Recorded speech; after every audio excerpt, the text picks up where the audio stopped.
Hello and welcome to this week's virtual training. I'm Mike Sheehy, and you can tell by going outside it's winter time. So let's talk about dressing for winter work from head to toe. Let's take a look at the 5 ways your body can lose heat. One is evaporation. Uh, During the summer, we cool off, our sweat gets on our skin, it evaporates, it lowers our body temperature. And to some degree, that still happens even in the winter. Then we have convection. When the wind is blowing. You could be standing out in the cold, but when the wind is blowing, it's going to take more heat from you. That's where we get the idea of wind chill. Then we have conduction, meaning your body's in contact with something. And we kind of mention that when we talk about people working in um, uh, pits or something like that. If there's a cave in, well, that cold ground is going to suck the heat right out of you. So that's conduction. Then just regular radiation, your heat just leaving your body. So much leaves like through your head, through your arms, any bare skin, it's going to radiate that heat. And last but not least, respiration. We breathe the air in. When we let it out, the air has been warmed up by our body. I'm not going to tell you to stop breathing, but try to exhale through your nose. That way you keep a little bit more of it. Method one, evaporation. We talked about that. Body heat turns liquid water into vapor. We go through about a quart and a half of water a day. Active work increases that amount of water leaving our body. So stay hydrated, drink plenty of water. Number two is convection, loss of heat through the air by blowing over your skin, like we were talking about wind chill. Make sure you cover exposed skin and try to take shelter from the wind. Again, conduction, loss of heat through direct contact with the environment. You know, if you grab a door handle without a glove on, you're going to feel that heat. Your can's going to get cold really quick. Your clothing can conduct heat. You know, your clothing keeps you warm by keeping that heat in. Sitting on the snow, unless you have really good outerwear, you're going to get colder. Now, wet clothes are going to allow your heat to escape 5 times faster. Okay. Air isn't a very good conduit for transferring heat, but water, being a lot denser, is going to be able to absorb your body heat a lot quicker. And total immersion, that's going to be 25 times. So, yes, don't do any ice swimming while you're working. So remember, stay dry, stay warm. Okay, radiation, method four. Your body leaks out heat. Uh, it just passes out of your body. You can lose heat even in 70 degrees. Uh, Sometimes it's not the best time to go swimming either. You lose about 45% through your head and neck. Good idea to wear a hat.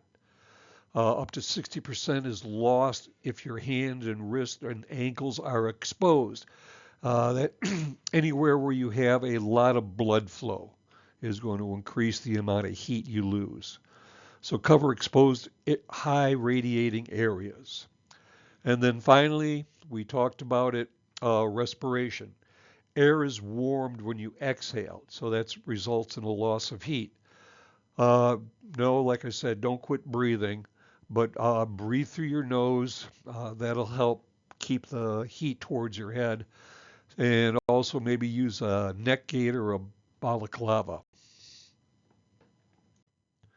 All right, we have 3 types of injuries in cold weather. Non-freezing, which would be hypothermia, chilblains. You know, you get the goosebumps and everything. They talk about trench foot. If your foot's wrapped up too tight and gets too much uh, sweat and everything else, you can end up with something kind of nasty there. Then freezing, frost nip, which is basically the first level of frostbite, and then, of course, frostbite, which we totally want to avoid. Other associated injuries are snow blindness and dehydration. So remember in the winter when the sun is very shiny, that's when it's cold. You're going to get a lot of rays reflected back to your eyes, so wear your sunglasses. Also remember that you are losing uh, water and moisture every time you exhale. So stay hydrated. Now, to dress properly for cold weather, we hear people talk about dressing in layers. Now, you just can't put a bunch of layers on and expect that to be very efficient. There are things you should do, things you shouldn't do. So, you start out with your base layer. That's going to be right up against your body. These are your thermals, your long johns, things like that. Then you're going to have a mid layer, and finally you get to your outer shell. And also we want to talk about our accessories, our hats, our gloves, our boots, and you put those all together and we should be ready to rumble.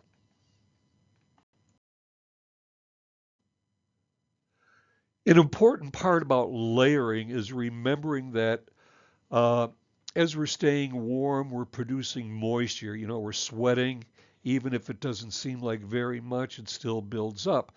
So if we're very active, we're going to be producing more moisture, more sweat.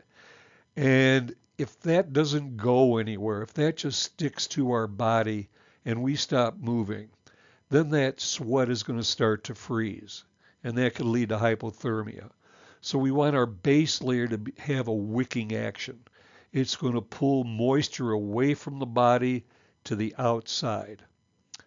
Then we have our mid layer, our thermal properties. This helps keep the heat in, but it's going to let moisture out. And then our outer shell. Uh, this we want to shield us from rain and wind. Again, rain is going to take away our heat, and so is the wind. So this is going to allow moisture out, but it's going to protect us from wind and rain. Kit for your truck. Flashlights, shovel, snow scraper, jumper cables you may need to help somebody else out. The little heat packs, the little hand warmers, the little iron oxide, great to keep in your pockets to keep your hands warm. Dry clothing. Again, wet clothing is not going to keep you warm. Extra hat and gloves. Again, make sure they're nice and dry. Kitty litter, salt, things that'll give you some traction. High calorie snacks. Another thing that's recommended is maybe having an empty coffee can with a candle and some matches. You can light that up, put it in that can, and you can get a little bit of heat from that.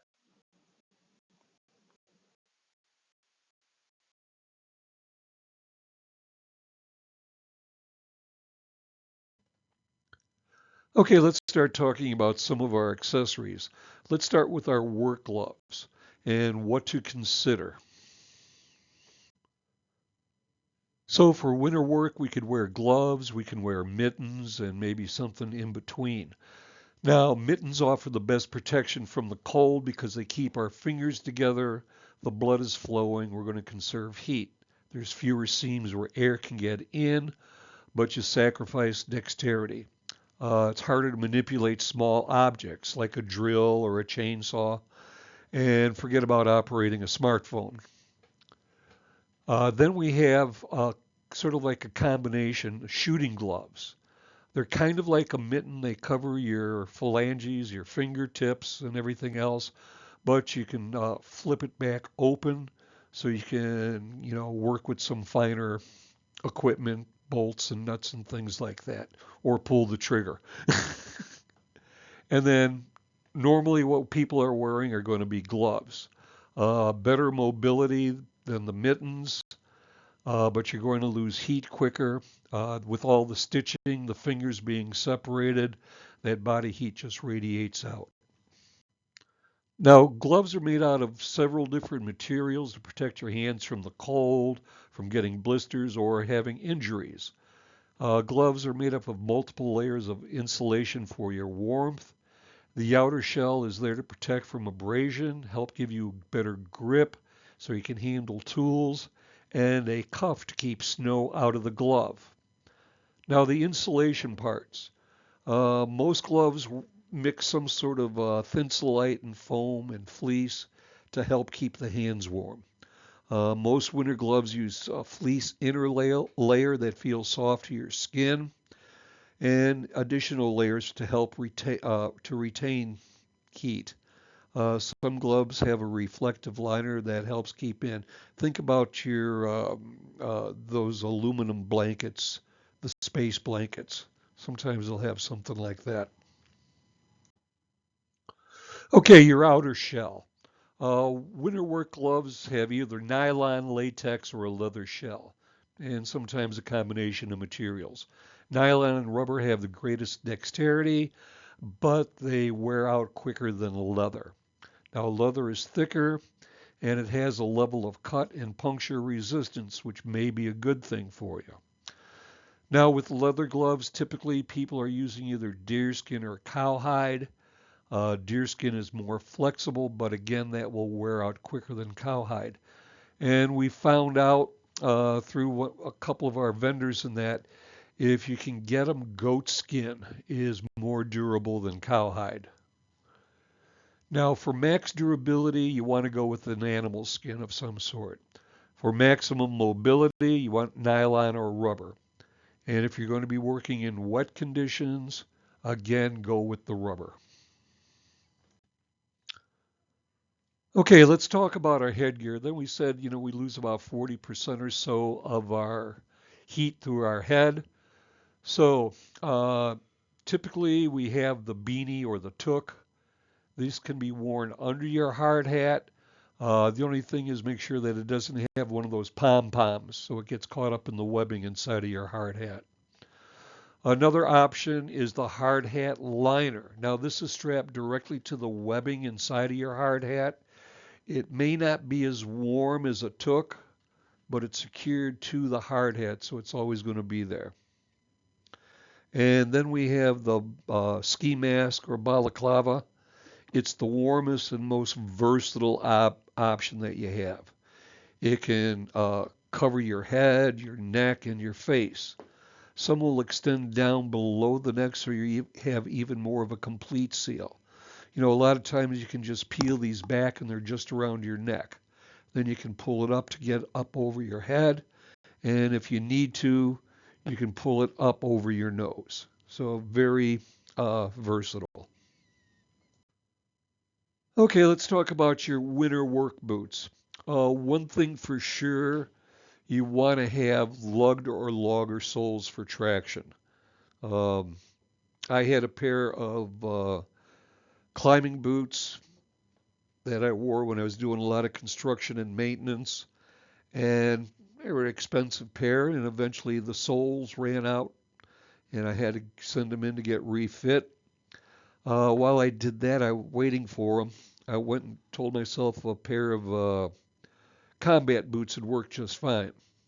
So I go into the Army Navy store, found a box of boots, go up to the thing, pay my money, take them home.